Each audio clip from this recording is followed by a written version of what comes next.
Olá, queridos, que bom estar aqui com vocês. Eu quero falar que a gente vai iniciar uma série de podcasts para conversar com vocês sobre assuntos contemporâneos de família. Em especial, esse mês, a gente tem uma edição aqui com essas mulheres lindas e maravilhosas. E nós vamos conversar com vocês hoje sobre inclusão. Eu quero começar, então, esse momento. Meninas, relax, vamos falar um pouquinho aqui sobre o que é inclusão. E eu quero começar com o Pri. Fala aí, Pri, um pouquinho. O que é isso? Então, eu sou Priscila, sou bióloga de formação, nós temos uma especialização em autismo, né? Então, a minha chamada assim, para a inclusão foi dentro de sala de aula mesmo. Como boa professora, eu trouxe algo para a gente ficar mais didático, né? Essa representação é uma representação da gente da nossa sociedade mesmo, que é, infelizmente, uma sociedade de exclusão. Então, aqui somos todos iguais e aqueles que não se encaixam nisso estão à margem. Com esse processo, quando a gente vai observando essas pessoas que são diferentes, a gente fala assim, opa, existem pessoas aí que não estão dentro desse padrão, né, que é dito normal. Então, o que a gente pode fazer? Vamos fazer um grupo delas, né? Um grupo de pessoas que são iguais entre elas. E a gente forma um grupo de pessoas que são iguais entre elas e a gente coloca elas aqui do lado. E aqui a gente tem a formação de uma comunidade que é segregacional. Ela está segregando esse grupo aqui, que é diferente deles. Mas a gente pode pensar melhor, né? Então a gente pode evoluir nesse pensamento. Vamos testar. E se a gente pegasse esse grupo e colocasse aqui dentro? Parece interessante, né? Chamar essas pessoas para participarem disso daqui. Aqui nós temos um modelo de integração. Essas pessoas estão aqui, elas estão aqui dentro, mas elas não têm voz ativa. Elas estão inseridas, mas elas não participam como deveriam. E agora a gente aprende sim o que é a inclusão. São essas pessoas que são ditas diferentes, inseridas nessa mesma comunidade, né? Agora elas já estão aqui, livres, sendo elas mesmas. E a parte melhor, aqui elas têm voz ativa e elas são participantes. Então, a inclusão não é só você fazer uma adaptação de estrutura, de atividade, de infraestrutura. É, além disso, você dá voz a essas pessoas. Dentro dessa comunidade, elas dizem, eu preciso disso para avançar. E através desse avanço, eu também tenho algo para comunicar. Então, elas têm a sua voz, elas têm o seu jeito de ser, e elas não só pertencem, como elas contribuem para esse contexto, né? E é muito interessante a gente pensar nisso e falando de inclusão igreja, porque a igreja é uma comunidade de pessoas que são normais, né? Seres humanos com suas falhas e que têm suas diferenças e suas peculiaridades. Mas por que vocês entendem que é importante a gente falar disso dentro da igreja? Boa tarde, meninas. Eu sou Meg, mãe de Maria Clara. Clarinha está no espectro do autismo. E voltando ao que ela falou sobre inclusão, eu acho de primordial importância a gente ver o que realmente é inclusão. Porque a inclusão, na nossa prática, muitas vezes eu aceito aquela criança. Mas o que é inclusão? Inclusão é a gente incluir, inserir aquela criança naquela atividade específica. Se tratando de igreja, como temos colaboradores, eu sei que é algo que ainda demanda muito e ainda está em crescimento. Mas é muito importante a gente enfatizar isso, quanto sociedade, que a verdadeira inclusão é as crianças se sentirem inseridas em todas as atividades. Quem pode falar um pouquinho mais sobre isso? A importância da gente fazer isso na igreja. Você pode falar, Rosa, um pouquinho também? Bom, eu sou Rosa Dornelles, eu tenho uma irmã surda. Ela é surda de nascença, hoje ela tem 37 anos. E falar de inclusão na igreja, né, de uma surda, né, a gente não pode deixar de falar de que a necessidade de ter Libras, né, que hoje, graças a Deus, a nossa igreja tem. Mas antes, no passado, era muito difícil para ela, né, assistir a um culto, por exemplo, porque, além de não ouvir, né, ela faz leitura labial, mas fica distante, não tem aquela possibilidade de estar fazendo a leitura labial simultânea e falando, abrindo esse horizonte para outros surdos. Nem todo surdo faz leitura labial, nem todo surdo tem o português. Então, a necessidade de incluir a Libras é uma forma de falar para o surdo: olha, você é bem-vindo aqui, né? Nós também queremos você aqui na nossa igreja. Porque o surdo, inclusive, é um termo que as pessoas usam de forma errada, o surdo-mudo. O surdo, ele é só surdo, e a gente não deve chamá-lo de surdo-mudo. Ele é surdo, mas ele tem inteligência, muitas vezes, assim, dons e habilidades mais aguçados do que numa pessoa considerada normal. E ele quer fazer parte de um bate-papo, ele quer fazer parte de uma atividade extra, ele quer falar, ele tem muita coisa a acrescentar, inclusive experiência de vida. Então, E aquilo que Priscila estava falando, né? Ele tem uma voz. Exatamente, ele tem uma voz. Então, essa ilustração de Priscila foi perfeita. Por quê? Porque hoje, no Brasil, né, cada estado, cada cidade tem a comunidade surda, né?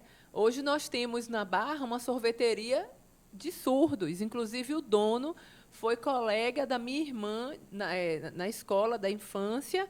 E hoje, assim, os funcionários são surdos, todo mundo que trabalha na sorveteria é surdo, já é uma franquia de Sergipe. Então, assim, eles acabam realmente segregando, né? Eles criam aquele mundinho deles. Por quê? Porque nós, a sociedade em si, não abre espaço para eles. Mas, a partir do momento que nós, como igreja, fazemos isso, a gente está dizendo para eles que nós queremos eles aqui e que nós também queremos fazer parte do mundo deles. A gente quer se comunicar com eles, né? Então, isso fala, gente, assim, a igreja é uma representação da sociedade, né? E a gente não pode perder essa visão, essa noção. E a gente tem uma missão, né? Que é espalhar a mensagem do reino de Deus, né? De proclamar o reino de Deus, de falar do evangelho, e a gente precisa falar de todas as formas inteligíveis e compreensíveis. Então, a gente precisa realmente se aproximar da realidade das pessoas que não têm, a gente usa muito a expressão dentro da saúde, né? Não são tidas por normotípicas, né? Não são essas pessoas que são normais, não é? E eu queria agora ouvir um pouquinho Dani, né, Dani? Como é que tem sido a sua experiência, né? Você tem histórias para contar, você tem uma realidade, você também tem uma história com a igreja, não é, Dani? Com certeza. Então, se apresenta um pouquinho, fala um pouquinho também dessa vivência. Meu nome é Daniele Guimarães, eu tenho um filho com autismo, síndrome de Asperger leve, porque existem vários tipos, né, e graus, né, vários espectros. E isso, assim, pensar leve é bom. Não foi bom, porque o mundo, se ele não vê deficiência, ele acha que você não precisa de ajuda. Então, não tem nenhuma deficiência ali física. Visível, né, Dani? Uma coisa... Visível, ele já... Não, você não precisa de ajuda. Se vira, você vai fazer tudo, ninguém precisa te ajudar. E isso foi um problema para o meu filho, porque em várias situações ele realmente não conseguia acompanhar o processo e achavam que ele não estava se esforçando. Mas era uma limitação, era uma dificuldade que ele tinha. E isso a gente viu a vida toda, a infância, a adolescência, até o momento que a gente entrou na igreja. Porque aqui ele encontrou amigos que incluíam ele nessas atividades, encontrou o pastor dele, né? Eu acho que o incrível aqui na igreja é o pastor dos adolescentes, o pastor das crianças, o pastor dos jovens. Isso faz toda a diferença, porque ele sabia quem ele ia procurar, ele ia se aconselhar, ele pedia opinião, tirava dúvidas com o pastor dele. No mundo, você vai num psicólogo, você vai na coordenação da escola, mas às vezes não escutam o que você está dizendo, porque não tem o mesmo propósito de vida que você. Então, como o Gabriel já estava inserido no contexto, né, numa comunidade cristã e já dentro da casa dele já tinha aqueles valores, encontrar um conselheiro com aqueles valores fez toda a diferença na vida dele. E aí ele foi crescendo e Deus foi dando os anjos no caminho, né, que aqui na igreja a gente encontrou anjos para ajudar ele, inclusive na escola, daqui foi para o contexto escolar dele. E é isso que eu acho que tem que acontecer. A igreja ser esse lugar de descanso, de encontro, para você se sentir amado e se sentir colocado, se sentir inserido no meio. Acolhimento, né? Isso. Se esse acolhimento não acontecer aqui dentro da igreja, é o mesmo que acontece no mundo. E aqui tem que ser diferente. A gente encontrou isso aqui na igreja, que a nossa igreja se preocupa, né, com essa inclusão. Desde 12 anos, o Gabriel entrou aqui com 12 anos.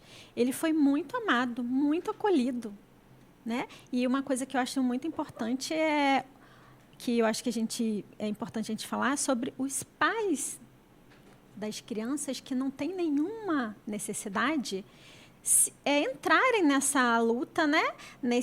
Terem esse desejo de acolher os pais que têm filhos com alguma necessidade. Porque esses pais também querem conviver nos mesmos ambientes, também querem os amigos que são ditos normais, né? Mas não precisam. Pai de criança com autismo não quer sair só com pai com criança com autismo.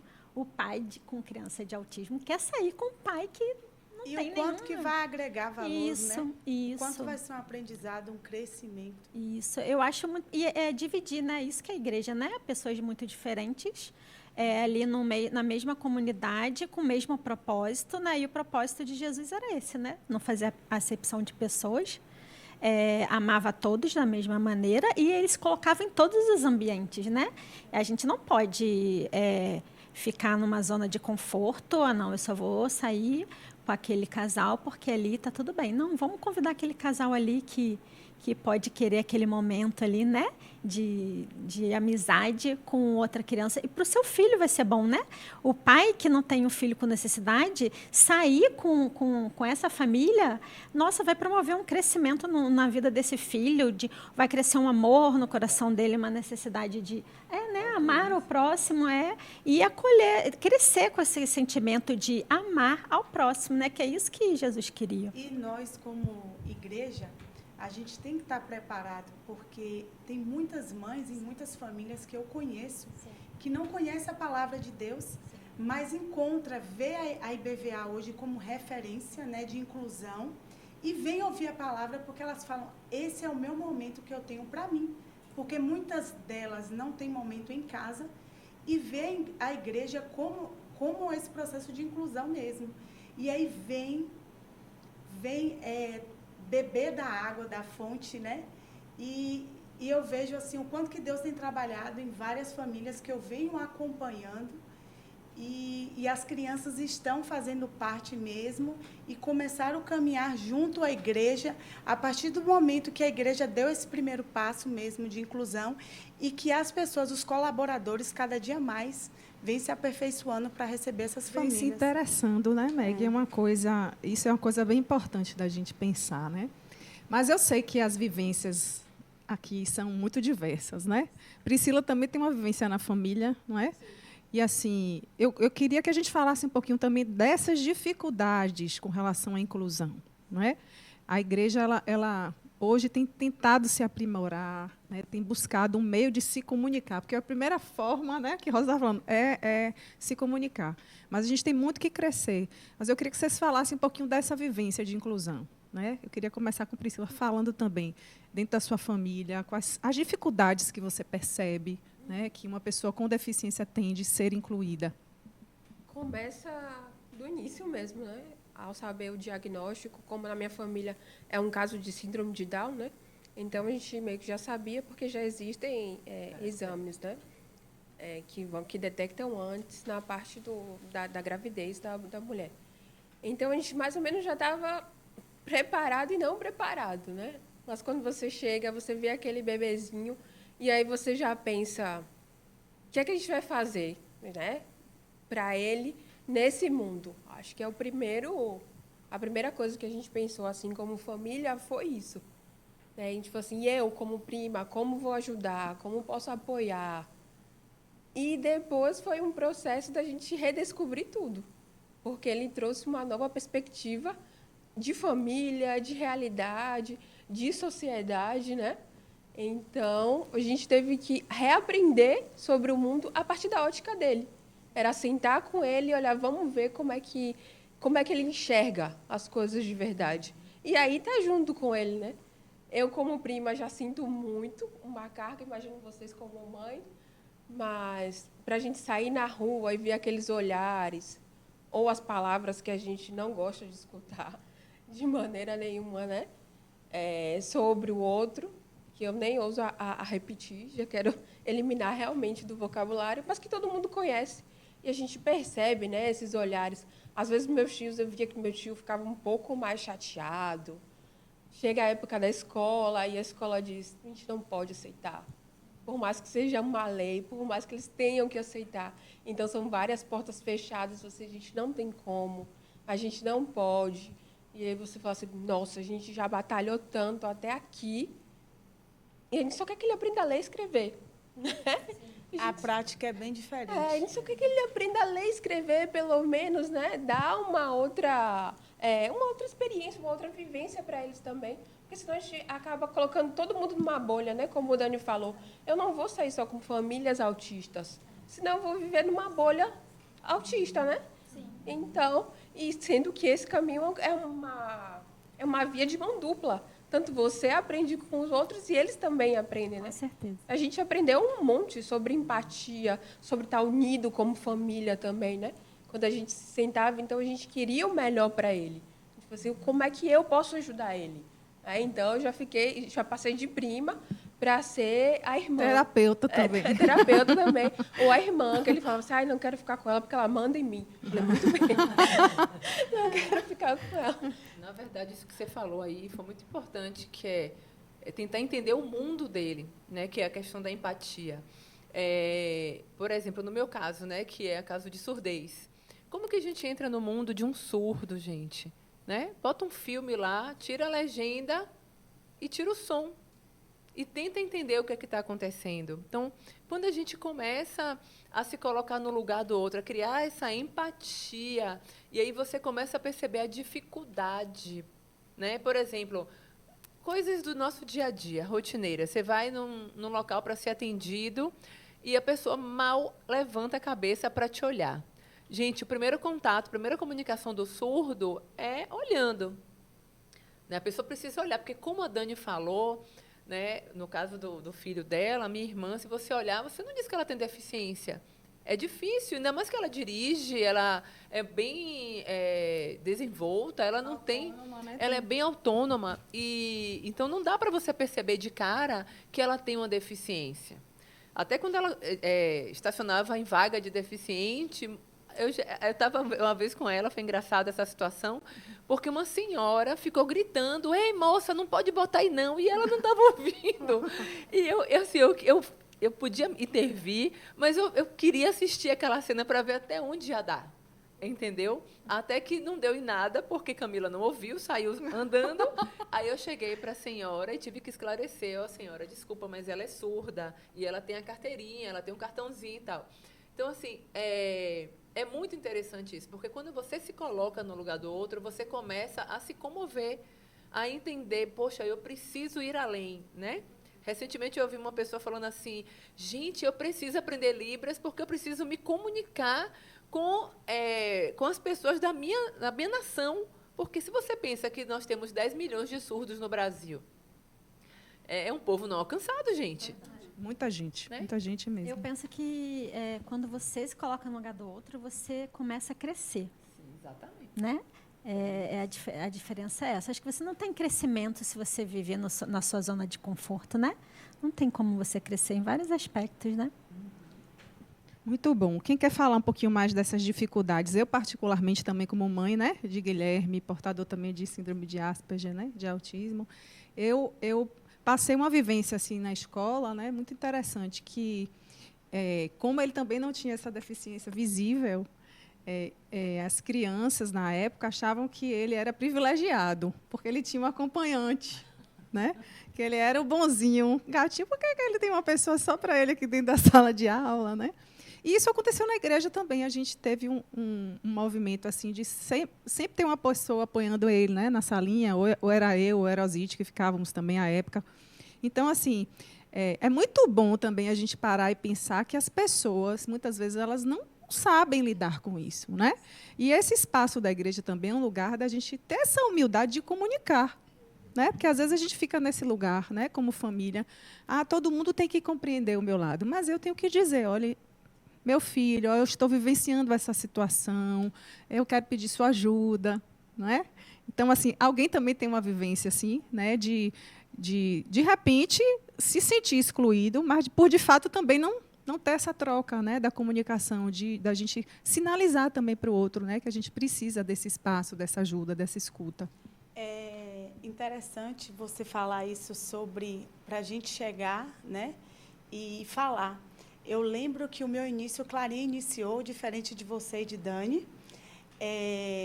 Clarinha era severa, né? Ela tinha um grau bem expressivo, e ela iniciou bebê aqui na IBVA. E ela vem do autismo regressivo. Então, quando ela começou mesmo, que o autismo bateu em nossa porta, por volta de 1 ano e meio, eu recuei. E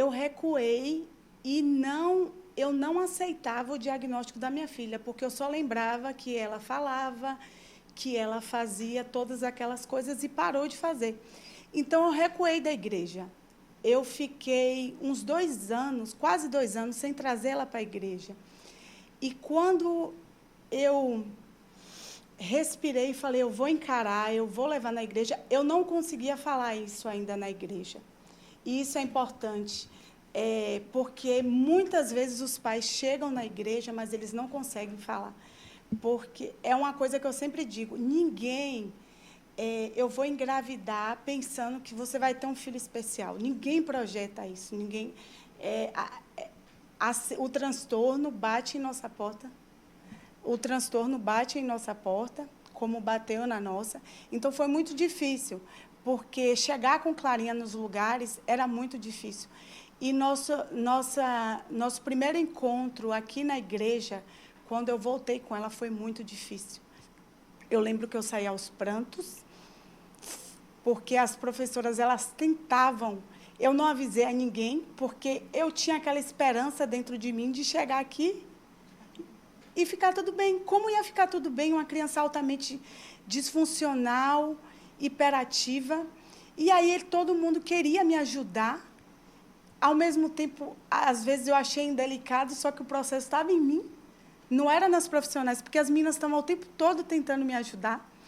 E depois que eu saí desse primeiro encontro na igreja, desse retorno, foi um divisor de águas, porque eu procurei ajuda. E aí, quando eu recebi o diagnóstico da minha filha, foi um diagnóstico muito mais suave, né? E a inclusão dela na igreja foi algo assim muito acolhedor e gratificante. E nesse processo com ela aqui na igreja, nós passamos vários processos. A gente quase foi expulso de uma aeronave, que foi algo muito difícil, que quando ela saiu aqui da igreja, eu falei, eu vou procurar tratamento, eu vou buscar fora. E nós fomos para o Rio de Janeiro, ela estava altamente desconectada, disfuncional, que ela era um grau muito severo, e ela chorava muito, ela gritava muito no voo, os passageiros começaram a pedir a gente para se retirar, foi um processo muito difícil, a gente já estava passando, então, assim, parece que vem, né, um tsunami, assim, foi bem difícil, escolas, não, é aquela coisa, eu aceito, mas não fazia nada, ela não conseguia ficar nem com roupa, né?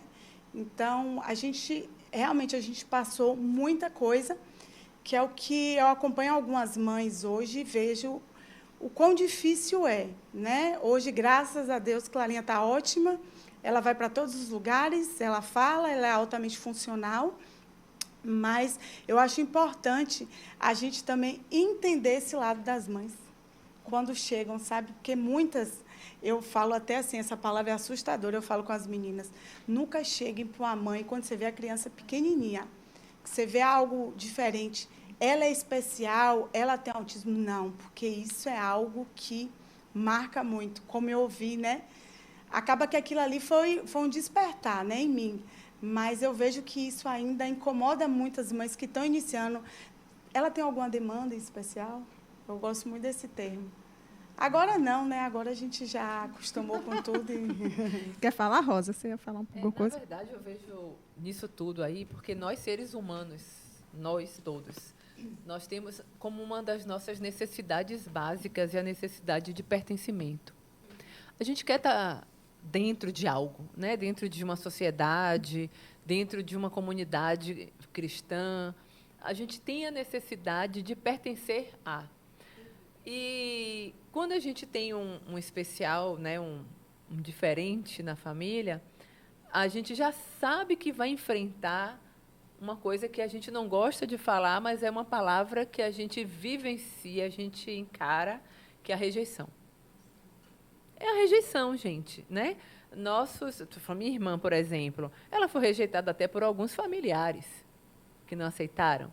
Só que minha mãe, né? Minha mãe é uma guerreira que lutou muito, e eu ali do lado, porque ela é mais nova que eu, 10 anos, então quando ela nasceu, eu já estava entrando para a adolescência. Então, a gente lutou muito, muito, muito para se posicionar. Para poder a gente... tipo assim, Camila, ela tem um lugar ao sol também.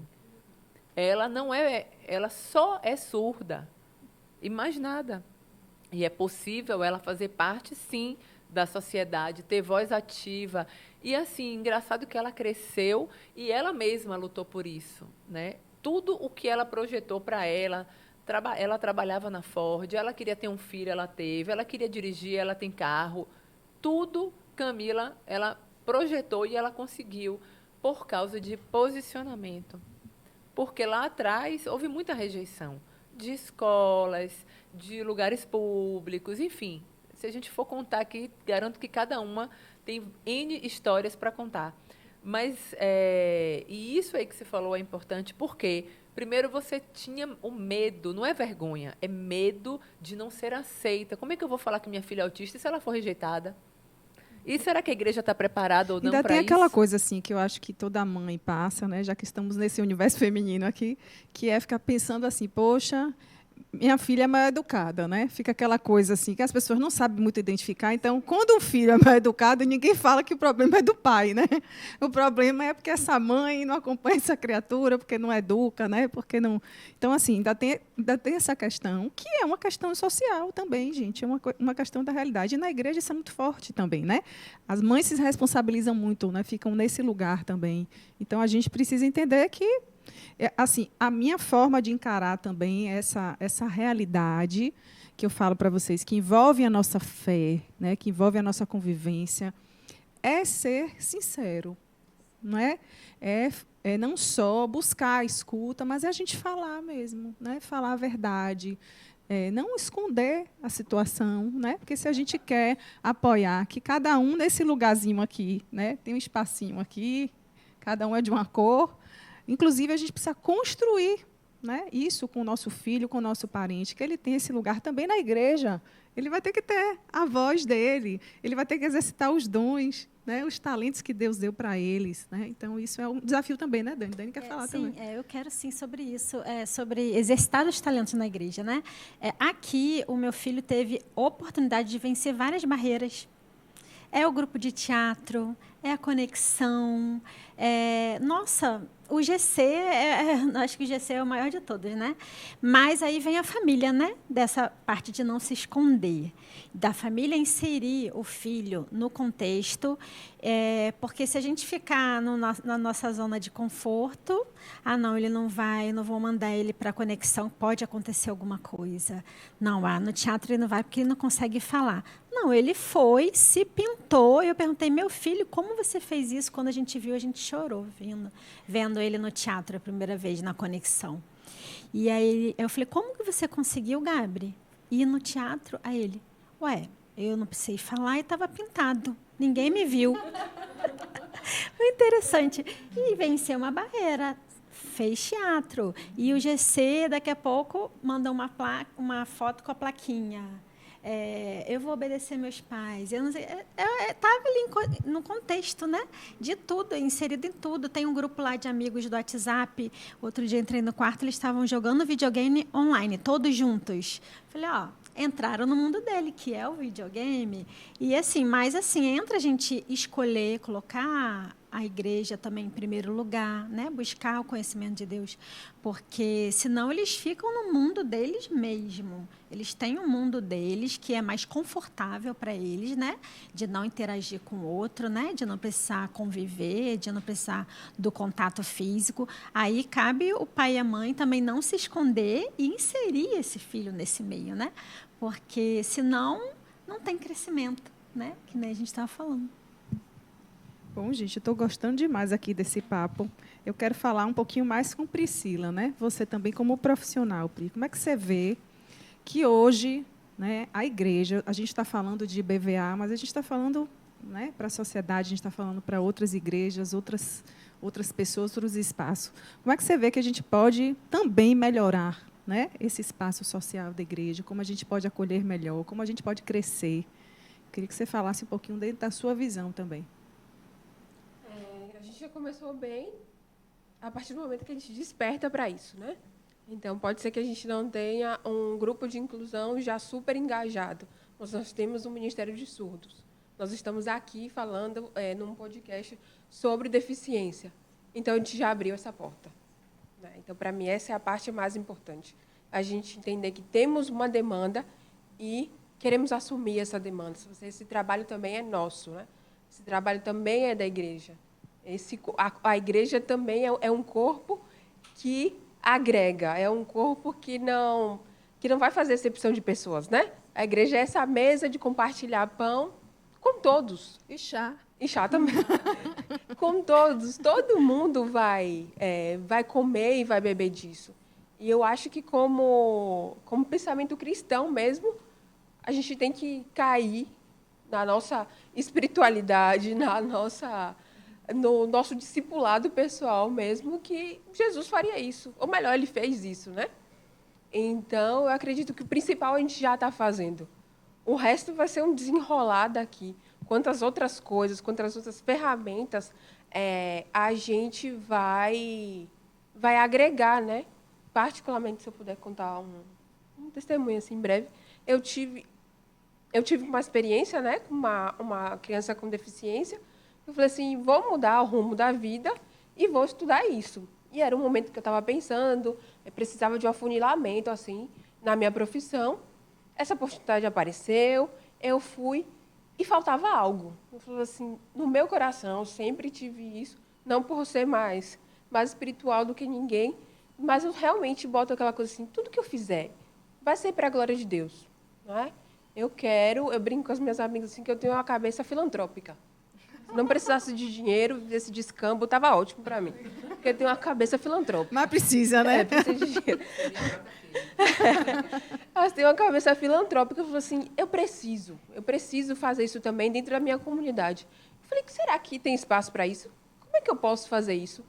Dentro disso mesmo, que eu gosto tanto. E aí eu fui para um retiro e teve uma das palestras assim, que falaram dessa coisa de se colocar no lugar de mercado, se você já sabia seu propósito com sua profissão. Aí eu falei, será que eu participo disso? Parece tão adolescente, né? Eu já estou aqui passando, já passei lá da adolescência muito. Eu falei, será que eu vou ficar nisso mesmo? Falei, eu vou nesse. Sentei, estava lá escutando e pedindo ao Senhor que falasse comigo. Em um determinado momento, o pregador virou e falou assim, você está aqui buscando respostas. E eu digo para vocês assim, que tem pessoas aqui, literalmente, que vão ser voz para aqueles que não têm voz. Uau. Uma das coisas que a gente trabalha no autismo é porque tem alguns não verbais, é aprender a língua de sinais, trabalhar com imagens. Eu falei assim, é literalmente isso. Tinha meninos que eu acompanhava, pessoas que eu acompanhava, que eles simplesmente não falavam. E a minha forma de expressar, né, como eu ia trazer ele para essa convivência, era justamente isso. Às vezes não falando palavra nenhuma, e quando a outra pessoa me olhava e falou assim, o que é que ele quer dizer? eu traduzia, fazia essa interpretação, literalmente. Então, eu ia ser voz disso. E nesse dia, eu falei, foi o que eu precisava. Era como, assim, um certificado de Deus para a minha vida. Falou assim, eu te trouxe para estudar. Você queria mais alguma coisa? É isso mesmo. Tá? Então, você continua fazendo isso. Aí eu virei a militante congregacional também. Ótimo. Que legal, né? Então, você está também dizendo para a gente, né, para todo mundo que está ouvindo a gente, que eles também têm algo de Deus para transmitir, não é? Tem uma voz de Deus aí que precisa ser ouvida, né, através da vida deles, né? Aonde que eles... Mas tem uma forma de falar também, né? Esse me lembrou aqui agora. Essa é a minha primeira experiência. Eu fui para fazer um teste, queria testar como era, né? Como era essa vivência, assim. Sentei na cadeira e todas as vezes que eu ia fazer a atividade com essa criança na cadeira, era uma revelação mesmo, sabe? Era algo que o Espírito Santo falava comigo. Falava comigo literalmente, assim, faça assim. Você precisa agir assim. E me dava coisa assim, poderiam ser insights da minha mente, da minha psique, mas eu entendia que era o Espírito Santo ministrando através da minha vida. Inclusive, para ele parar e falar assim, eu quero que você vá para isso. Eu estava conversando com meu primo, que é irmão desse meu primo que tem síndrome de Down, e eu lembro que uma vez eu falei para ele, eu falei assim, cara, eu estava com o fulaninho e eu pagaria para estudar. Como é que funciona a cabeça dele? 5 anos depois eu estava pagando para estudar como funcionava a cabeça dele. Mais ou menos isso. O que você faz? Exatamente, mas eu entendi que eram palavras de Deus mesmo, entendeu? Coisas que Deus estava falando, não somente através de mim, mas em mim também. Já era o seu despertar, né? Já era uma coisa assim, e era natural. A gente que vive pelo Espírito, não tem como a gente não se colocar no lugar do outro, né? E não desejar, né? Resolver, né, alguma questão ali que está incomodando o outro, né? Se colocar no lugar do outro é isso. É você entender o contexto que ele vive e tentar ajudar de alguma forma, né? De alguma maneira. Deus deu tantos dons, talentos, né, para a gente, né? Não é possível que a gente não consiga fazer, né? Alguma coisa para ajudar uma criança, por exemplo, né? Verdade. E Meg queria falar. Quando eu falei sobre essa coisa da voz de Deus, né, que sai, um som de Deus que sai, né, através dessas crianças, desses adolescentes, dessas pessoas, né? Existe uma mensagem que Deus quer passar para a gente, né? Especial, né? Eu falo que eles são luzes, né? Eles são instrumentos do Senhor. E eu vivo algumas experiências com minha filha que eu fico constrangida, impactada. Outro dia eu entrei numa clínica com ela. Ela não fez nada, literalmente, assim, do meu lado. A mulher, na hora que a gente estava saindo, a mulher pegou no meu braço e falou assim, você tinha que estar aqui hoje. Eu precisava ver vocês, eu precisava ver a sua alegria, eu precisava ver a sua filha. Isso marcou minha vida. Aí eu saí assim, eu falei, meu Deus, mas o que Clarinha fez? Aí o Espírito Santo falou, né?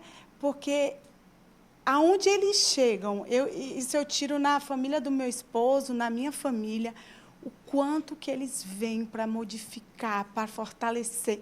Eu vejo eles como um arquiteto de Deus na família, assim, literalmente. Esse final de semana eu pude estar com a família do meu esposo e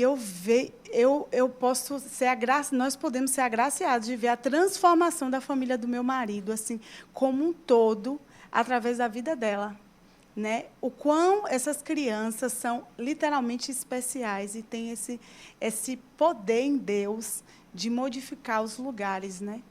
Muitas vezes não precisa nem se expressar tanto, né? Verdade. Bom, gente, a gente fez uma conversa bem gostosa aqui, né? Muita coisa boa, muita coisa de Deus. Eu realmente creio que a mensagem que o Senhor queria, né, que Deus queria passar, né, através de nós. Parte foi passada, porque a gente tem muita coisa para conversar.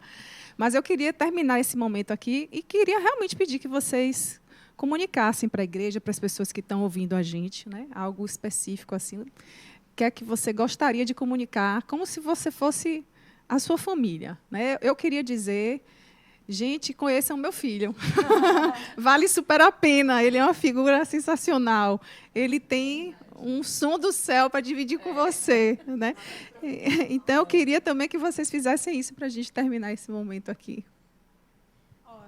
Do Gabriel, o que eu posso dizer é assim, se você quiser ouvir a verdade, fale com o Gabriel. Super sincero, tolerância zero.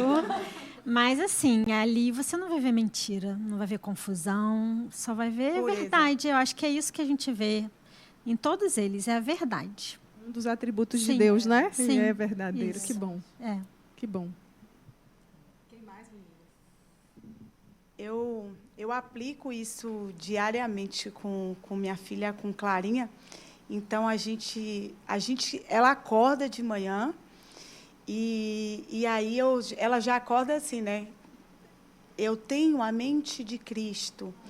E eu posso todas as coisas no Senhor que me fortalece. E a gente aplica muito isso nela. Eu falo que ela é muito desbravadora, muito corajosa, porque a gente encoraja muito ela. E eu sempre encorajo ela em Filipenses. Você pode todas as coisas no Senhor que te fortalece. Então, a mensagem que eu quero deixar para as famílias com demanda especial é: seus filhos, seus primos, seus sobrinhos, eles podem todas as coisas, porque o Senhor fortalece, o Senhor encoraja, e acredite neles. O meu conselho é que furem a bolha, por favor. Literalmente, normalizem o ser diferente, porque se um Deus que se revela como multiforme, a gente já entende o recado que ele não quer que todo mundo esteja numa caixa, né? Ninguém precisa ser especialista, no mínimo empático. E, no máximo, melhor de tudo, ser discípulo de Jesus, que sentava com todos e estava com todos. Então, não precisa de currículo, não precisa de um diploma, você só precisa de disposição, entender o mínimo, né? E a Bíblia diz que a gente vai ser reconhecido, né, como verdadeiro discípulo, Exato. amando, né? Exatamente. Então, a gente Se tem que tiver amar. amor uns com os outros, isso é verdade. Bom, eu vou falar não em nome da minha irmã, mas em nome da comunidade surda, né? Que nós, como igreja, todos nós, possamos estar abertos para receber o surdo na igreja ou para ir até ele, né? Eu falei dessa sorveteria, a gente está com esse projeto esse mês de ir até lá. É uma forma da gente ter contato com o surdo, ter contato com a língua, né? Porque eu, por exemplo, não sou fluente, né? Embora você me pense que eu sou, eu não Eu sou. acredito piamente que você é fluente. É a gente realmente se abrir, é como o Pri falou, fura a bolha, se abre. Às vezes a pessoa vê um surdo, até se afasta, meu Deus, eu não sei Libras, eu não sei nem como é que eu vou me comunicar. Né? Mas hoje nós já temos, né? A gente já gravou até o ano passado vídeos falando como falar tudo bem, olá, boa tarde, bom dia, né? Seja bem-vindo. E isso já quebra um pouco, né? O surdo ele já se desperta. Opa, né? Aqui eu posso entrar. Então é isso aí, é furar a bolha mesmo, é se abrir para o diferente, para o novo, porque nós precisamos levar o amor de Cristo a toda criatura. Amém. Quero agradecer a vocês que estão nos ouvindo também nesse momento. A gente está no Setembro Verde, no Setembro Azul, no Setembro Amarelo. A bandeira do Brasil está toda aí, mas, de fato, o que a gente queria aqui, todas meio de verdinho também, é comunicar para vocês a importância da gente conversar sobre isso, da gente orar sobre isso, da gente furar essa bolha como igreja, como reino de Deus, como discípulos de Jesus. Então, obrigada pela sua participação, por você ter ouvido a gente. Que Deus te abençoe.